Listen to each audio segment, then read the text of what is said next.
This is the lighting challenge. Operating machinery at night has its challenges.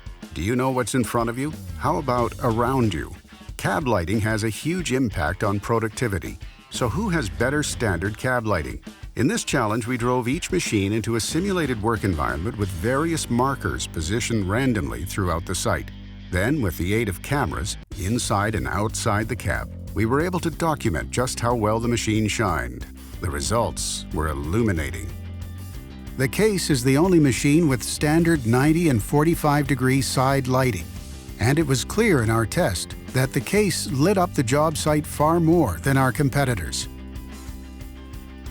Look closely at the pylon at the bottom left of your screen.